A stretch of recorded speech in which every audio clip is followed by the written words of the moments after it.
देखिए, पहले तो मैं इस बात से बिल्कुल भी सहमत नहीं हूँ, किसी भी व्यक्ति के लिए सहमत नहीं हूँ, चाहे वो कोई सा भी वर्ग है। अगर वो रोड जाम करता है, इस प्रकार से आवाजाही में बाधा डालता है और कानून व्यवस्था को खराब करता है, तो मैं समझता हूँ कि बिल्कुल गलत है। किसी भी व्यक्ति की कोई भी मांग है, अगर वो सरकार से सहमत नहीं है, तो लोकतंत्र ने उसको अधिकार दिया विरोध करने का, अपनी बात कहने का, अपना अपने तरीके से कहीं पर इकट्ठे होकर अपनी बात कह सकता है।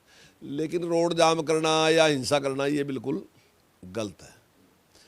और जहाँ तक एमएसपी की बात है, तो निश्चित तौर से सही बात है अब की बार के सूरजमुखी का रेट काफ़ी डाउन आया।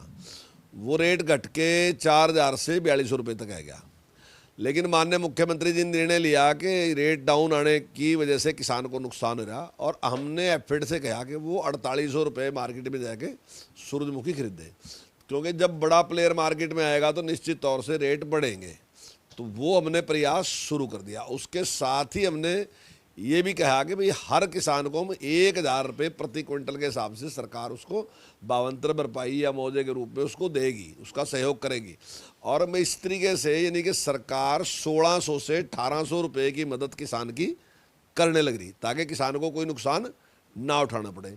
और मैं समझता हूँ ऐसा करने वाली पूरे देश में एक हरियाणा सरकार ही है। बाकी कोई भी प्रदेश में अभी तक किसी भी सरकार ने ऐसा निर्णय नहीं लिया। अगर लिया हो तो निश्चित तौर से जो लोग वहाँ धरने पे हैं वो बता सकते हैं कि फलाने स्टेट ने इतना किया, केवल हम हैं। लेकिन धरना भी हमारे यहीं दिया जा रहा। अभी तक टकैत साहब ने यूपी में नहीं धरना दिया, अभी तक टकैत साहब ने पंजाब की तरफ जाने का इरादा नहीं किया, अभी तक उन्होंने राजस्थान की तरफ जाने का इरादा नहीं किया।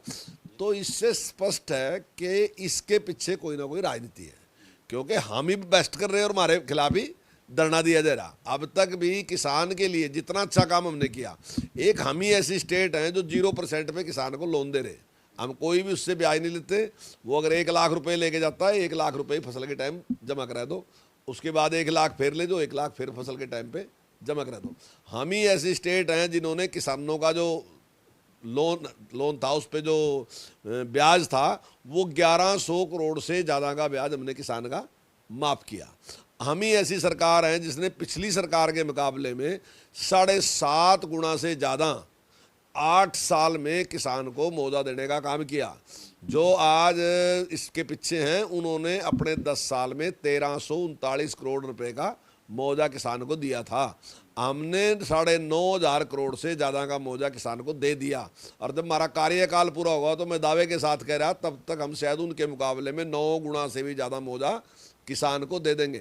हमने हमेशा जब भी किसान के ऊपर कोई भी मुश्किल आई, विपत्ति आई, तो हम किसान के साथ खड़े नजर आए और हमने उसको पूरा प्रयास किया कि उसकी जितनी मदद भी हम कर सकते हैं, उसका जितना सहयोग भी हम कर सकते हैं, हम उसको सहयोग, ताकि हमारा किसान समृद्ध हो। किस तरीके से हल होगा सर, क्योंकि बातचीत की टेबल पर आ नहीं रहे, सरकार प्रयास नहीं कर रही है, वो भी कुछ बातचीत नहीं कर रही। नहीं, बातचीत की मुझे लगता है कि अब कोई किस बात की बातचीत कर रहे हैं।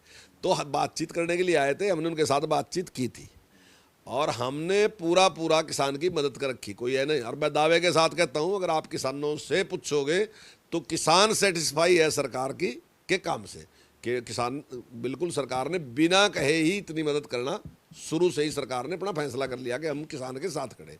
लेकिन कुछ लोगों को आंदोलन करना, अब उसको तो कुछ नहीं कर सकते। अब अभी भी माननीय मुख्यमंत्री जी कह रहे हैं कि जो भी और भी कुछ होगा तो निश्चित तौर से हम किसान के साथ हैं।